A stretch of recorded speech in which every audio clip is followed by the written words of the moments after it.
Hello students, कैसे हैं आप सब लोग। होप आप सभी अच्छे होंगे। ओके, हमने नाइट्रोजन फैमिली कर रहे थे तो हमने अपने पिछले लेक्चर में नाइट्रोजन फैमिली की केमिकल रिएक्टिविटी शुरू करी थी हाइड्रोजन के साथ। उसमें हमने बॉन्ड एंगल और जो बॉन्ड लेंथ है उनका ट्रेंड देख लिया था कि हाइड्राइड्स जो है नाइट्रोजन फैमिली के वो कैसे कैसे वेरी करते हैं, उनका बॉन्ड एंगल कैसे वेरी करता है, बॉन्ड लेंथ कैसे वेरी करती है। ओके, आज हम बॉइलिंग पॉइंट की बात करेंगे। तो बॉइलिंग पॉइंट में देखो बच्चे, आपको मैंने ये करवाया था कि फास्फोरस और हाइड्रोजन जो है वो नॉन मेटल है, एंटीमनी और आर्सेनिक और एंटीमनी जो है वो मेटलॉइड्स हैं और बिस्मथ आपका क्या है, मेटल है। तो वैसे बड़ी कॉमन सी बात है, आपको पता है मेटल में मेटालिक बॉन्डिंग है। तो जैसे जैसे मेटालिक बॉन्डिंग स्ट्रॉन्ग बॉन्डिंग होती है, ठीक है, तो उसको तोड़ने के लिए भी ज्यादा हीट चाहिए, तो बॉइलिंग पॉइंट ऑब्वियस है उसका सबसे ज्यादा होगा। ठीक है, तो ट्रेंड क्या होना चाहिए था, सबसे ज्यादा बिस्मथ का बॉइलिंग पॉइंट, फिर एंटीमनी, फिर आर्सेनिक, फिर फास्फोरस और उसके बाद नाइट्रोजन। ठीक है ना, ये ट्रेंड होना चाहिए था। लेकिन यहाँ पे क्या हो जाता है, थोड़ा सा चेंज हो जाता है। और चेंज कौन लेके आता है, चेंज लेके आता है आपका अमोनिया।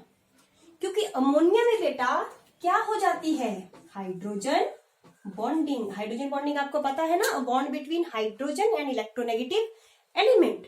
तो यहाँ पे अमोनिया में हाइड्रोजन बॉन्डिंग है, जिसकी वजह से बॉन्ड क्या हो जाते हैं, स्ट्रॉन्ग हो जाते हैं। तो उनके लिए अब उनको तोड़ने के लिए हीट ज्यादा देनी पड़ेगी। ठीक है ना, तो ऑब्वियस बॉइलिंग पॉइंट भी क्या होगा, इंक्रीज होगा। तो अमोनिया को यहाँ होना चाहिए था सबसे नीचे, सबसे ज्यादा बिस्मथ, ठीक है ना, फिर आपका एंटीमनी, फिर आर्सेनिक को होना चाहिए। लेकिन यहां से नाइट्रोजन हाइड्रोजन बॉन्डिंग की वजह से फास्फोरस से भी ज्यादा हो जाता है उसका, आर्सेनिक से भी ज्यादा हो जाता है बॉइलिंग पॉइंट उसका, और यहाँ आके बीच में आ जाता है। ठीक है ना, तो सबसे ज्यादा बिस्मथ का, उसके बाद आपके एंटीमनी, फिर अमोनिया, फिर आर्सेनिक हाइड्राइड और फिर फास्फोरस। ठीक है ना, फॉस्फीन है ये। ठीक है, तो ये बन जाता है trend due to hydrogen bonding in ammonia. Okay, समझ आ गया आपको।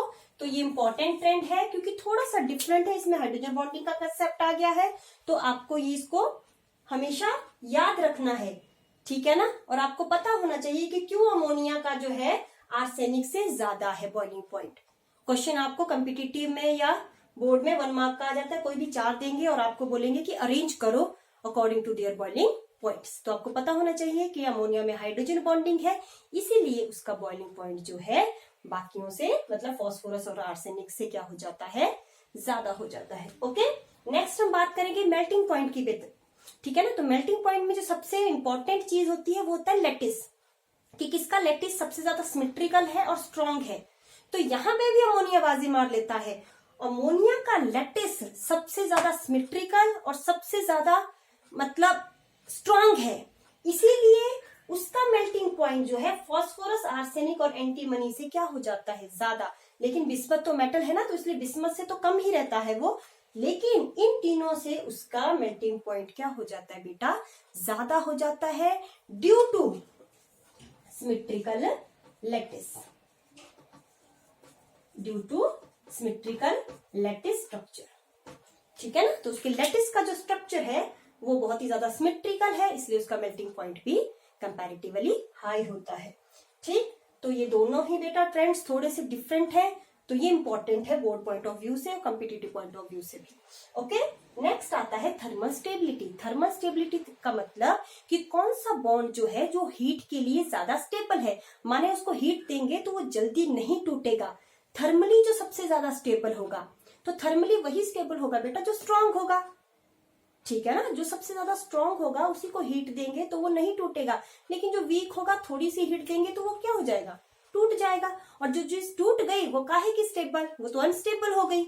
ठीक है, तो सबसे ज्यादा स्ट्रॉन्ग बॉन्ड किसका होगा। अब देखो, अमोनिया में नाइट्रोजन का साइज छोटा है, हाइड्रोजन का साइज छोटा है, तो दोनों के एटॉमिक ऑर्बिटल छोटे छोटे हैं, तो उनके बीच बॉन्ड भी क्या होगा, स्ट्रॉन्ग होगा। तो अगर उनका बॉन्ड स्ट्रॉन्ग होगा बेटा, तो वो थर्मली भी क्या होंगे, ज्यादा स्टेबल होंगी। तो सबसे ज्यादा स्टेबल कौन होगा, अमोनिया, फिर फॉस्फीन, फिर आर्सेनिक हाइड्राइड, और इस तरह से ये आपका ट्रेंड रहेगा।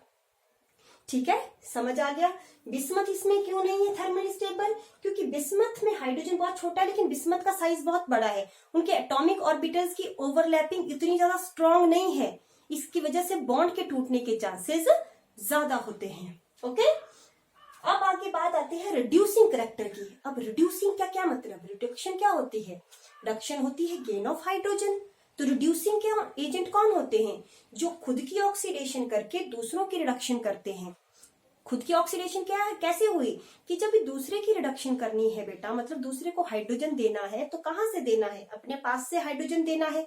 जैसे मेरे पास हाइड्रोजन है, मैंने वो हाइड्रोजन आपको दे दी, ठीक है ना, आपने उस हाइड्रोजन को गेन कर लिया, तो आपकी तो हो गई रिडक्शन, लेकिन मेरी खुद की क्या हो गई? ऑक्सीडेशन।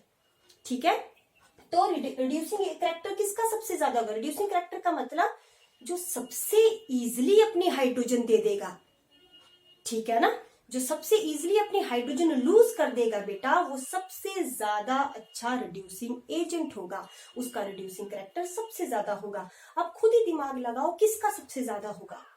अब बिस्मथ में देखो, बिस्मथ का साइज बहुत बड़ा, हाइड्रोजन ओ जाके इतनी दूर पड़ी हुई है, बॉन्ड बिल्कुल क्या हो गया है, वीक बॉन्डिंग है वहां पे, तो वो इजी अपने हाइड्रोजन दे देगा। और इधर अमोनिया को देखो, अमोनिया का साइज छोटा, कस के हाइड्रोजन को पकड़ा हुआ है, बॉन्ड स्ट्रॉन्ग है, तो वो इतनी इजिली हाइड्रोजन नहीं देगा। तो बिस्मथ का रिड्यूसिंग, बिस्मथ हाइड्राइड ये जो है, इसका सबसे ज्यादा रिड्यूसिंग करैक्टर होगा। उसके बाद आपका एंटीमनी, फिर आर्सेनिक, फिर फास्फोरस, और सबसे कम रिड्यूसिंग कौन होगा बेटा? अमोनिया। ठीक है, नेक्स्ट आपके पास आता है बेसिक करैक्टर। अब बेसिक करैक्टर क्या होता है? बेसिक करैक्टर आपको सबको पता है कि यहाँ सबके पास क्या है, एक एक लोन पेयर है, पता है ना। देखो अमोनिया लोन पेयर पड़ा है ना इसके पास, तो लोन पेयर जो अपना लोन पेयर सबसे इजीली किसी को शेयर करने के लिए या डोनेट करता है बेटा, उसका सबसे अच्छा बेसिक करैक्टर होता है tendency to lose the pair of electrons. ठीक है, तो ये अपना लोन पेयर जब भी बड़ी इजिली दे देगा, कौन दे देगा सबसे इजिली? बिस्मथ या अमोनिया? कौन देगा? बिस्मथ देगा सबसे इजिली या अमोनिया देगा? अरे भाई अमोनिया देगा। क्यों? अब क्यों देगा अमोनिया? क्योंकि अमोनिया में देखो साइज छोटा है, एटॉमिक ऑर्बिटल्स भी छोटे हैं, तो छोटी सी जगह में 2 इलेक्ट्रॉन पड़े हैं, ज्यादा दूर नहीं पड़े हैं, इलेक्ट्रॉन डेंसिटी छोटी सी जगह में बहुत ज्यादा है। लेकिन बिस्मथ के केस में एटॉमिक ऑर्बिटल बहुत बड़ा है, 2 इलेक्ट्रॉन बीच में पड़े हैं, बहुत बड़ा एटॉमिक ऑर्बिटल है। इलेक्ट्रॉन डेंसिटी क्या है? इलेक्ट्रॉन डेंसिटी एक तो क्या, एक तरह का क्लाउड है इलेक्ट्रॉन्स का, है ना, तो इलेक्ट्रॉन डेंसिटी बहुत ही कम है। लेकिन यहाँ पे इलेक्ट्रॉन डेंसिटी बहुत हाई है, तो इजीली इलेक्ट्रॉन अवेलेबल हो जाते हैं। लेकिन यहाँ पे इलेक्ट्रॉन इजीली अवेलेबल नहीं होते हैं ड्यू टू लार्ज साइज, इसलिए बेसिक सबसे ज्यादा कौन हुआ? अमोनिया। अगर आपको क्वेश्चन कैसे भी घुमा के पूछ लेंगे, जैसे 4 ऑप्शन दे देंगे, ठीक है ना, among these 4 which is most basic, ठीक है ना, तो अगर अमोनिया होगा ऑप्शन में, तो ammonia is most basic among all these hydrides. ठीक है, समझ आ गया सबको यहाँ तक? ठीक है, तो ये हमारे आपके ये हो गए हाइड्रोजन के साथ केमिकल रिएक्टिविटी खत्म। अब हम पढ़ेंगे रिएक्टिविटी विद ऑक्सीजन। ठीक है, रिएक्टिविटी विद ऑक्सीजन, ठीक है ना। अगर अब देखो, अब ये जो नाइट्रोजन फैमिली है, अगर नाइट्रोजन फैमिली के मेंबर्स को हम एक्स मान के चलते हैं, वैसे तो हैलोजेंस को एक्स मानते हैं, पर चलो ए मान लिया, ए मान के चलते हैं। ए क्या हो गया? नाइट्रोजन, फास्फोरस, आर्सेनिक, एंटीमनी, कोई भी। तो हमने बोल दिया है कि नाइट्रोजन फैमिली के मेंबर या तो +3 ऑक्सीडेशन स्टेट शो करते हैं या तो +5। अगर तो वो +3 ऑक्सीडेशन स्टेट शो कर रहा है, ऑक्सीजन तो -2 ही होगा। ठीक है, तो कैसा ऑक्साइड बनेगा? A2O3। पता है ना, ये क्रॉस है ना, ये इसके पैरों में, ये इसके पैरों में चार्जेस, ठीक है ना, लेकिन यहाँ साइन नहीं लिखेंगे ना। ठीक है, अब अगर तो वो +5 ऑक्सीडेशन स्टेट शो कर रहा है, तब क्या बना? A2O5। ठीक है ना, तो इस तरह के ऑक्साइड बड़ा इजी है, वैसे कोई रट्टा मारने की जरूरत नहीं है। ठीक, तो ये कैसे बने? N2O3, N2O5, P2O3, P2O5, AS2O3, AS2O5 and so on. इस तरह के ऑक्साइड्स आपके बनते हैं नाइट्रोजन फैमिली में। लेकिन एक बात है, जो आपका नाइट्रोजन है, सिर्फ नाइट्रोजन बेटा, नाइट्रोजन जो है वो +3 और +5 ऑक्सीडेशन स्टेट वाले ऑक्साइड्स तो बनाता है, लेकिन इसके साथ वो +1, +2, +3 वाला तो चलो ये है, +4 और +5 सारी ऑक्सीडेशन स्टेट के ऑक्साइड्स बनाता है। +1 में क्या बनाएगा वो +1 में आपका बना देगा N2O, ठीक है। देखो +1 ऑक्सीडेशन स्टेट, -2 इसका +1, ठीक है ना। अब इसमें +2 में बनाएगा NO, देखो NO हुआ ना, +2 ऑक्सीडेशन स्टेट, इसकी भी 2 इसकी भी 2, तभी तो वो कैंसिल होके NO फॉर्मूला बन गया। इसकी N2O3, +4 में N2O4, इसको अगर हम कॉमन लें तो इसको क्या बोल सकते हैं, NO2 भी बोल सकते हैं। देखो कॉमन लिया ना 2 को, तो NO2 भी बन गया और N2O5, ठीक है ना। ये क्या है तुम्हारा नाइट्रस ऑक्साइड, जिसको हम क्या बोलते हैं, लाफिंग गैस बोलते हैं, ठीक है ना। लाफिंग गैस का फॉर्मूला तो याद ही होगा, कोई नहीं, इनको हम डिटेल में ऑक्साइड्स को आगे, इनके नाइट्रोजन के ऑक्साइड्स को हम अलग से पढ़ते हैं, ठीक है ना। लेकिन अभी के लिए समझ आ गया, ठीक है, कि इस तरह के ऑक्साइड जो है वो नाइट्रोजन फैमिली बनाती है। अगर इनके एसिडिक कैरेक्टर की बात करें ना बेटा, सिर्फ नाइट्रोजन फैमिली के, कि नाइट्रोजन फैमिली में एसिडिक कैरेक्टर के ऑक्साइड्स में एसिडिक कैरेक्टर कैसे वेरी करता है, तो with the increase in oxidation number acidity increases. जैसे जैसे ऑक्सीडेशन नंबर इंक्रीज कर रहा है बेटा, वैसे वैसे एसिडिटी भी इंक्रीज कर रही है। तो सबसे ज्यादा एसिडिक कौन हुआ, N2O5, फिर N2O4, N2O3, NO, फिर N2O, ठीक है। तो कैसे आएगा ये, इस तरह से,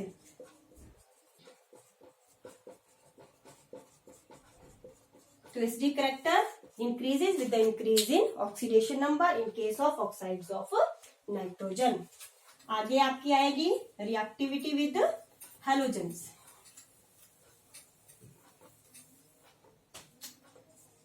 हैलोजेंस क्या, आपके फ्लोरीन, क्लोरीन, ब्रोमीन, आयोडीन, ठीक है ना।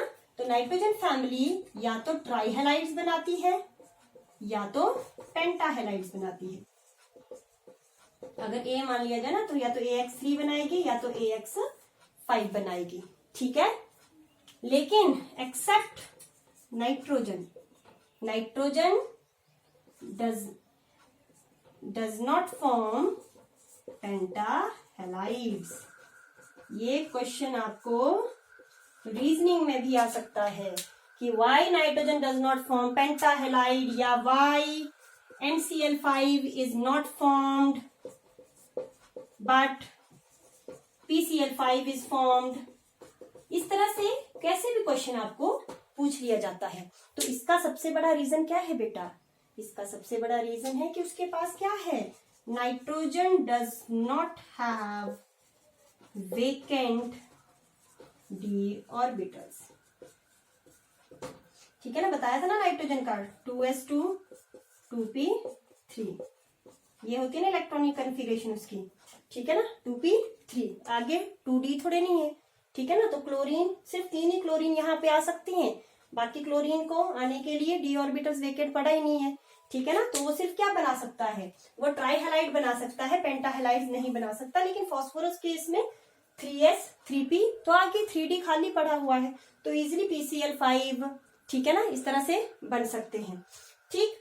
एक और चीज है कि हाँ, बिस्मथ भी बेटा पेंटाहैलाइड्स नहीं बनाता है। बिस्मथ के पेंटाहैलाइड्स जो हैं वो अनस्टेबल होते हैं। क्यों, क्योंकि बिस्मथ की +5 ऑक्सीडेशन स्टेट जो है वो अनस्टेबल होती है, और ये मैंने आपको पहले करा दिया था, due to inert pair effect जो है बिस्मथ +3 ऑक्सीडेशन स्टेट जो है ज्यादा स्टेबल होती है as compared to +5 oxidation state.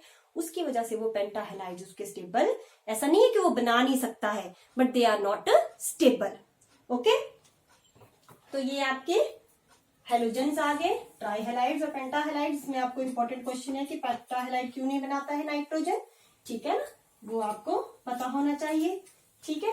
अच्छा, इस पे अगर एक और चीज आती है कि अगर हम हाइड्रोलिसिस बात करें इनके हैलाइड्स की, ठीक है, तो जैसे आपके पास कौन है, NCl3 है आपके पास।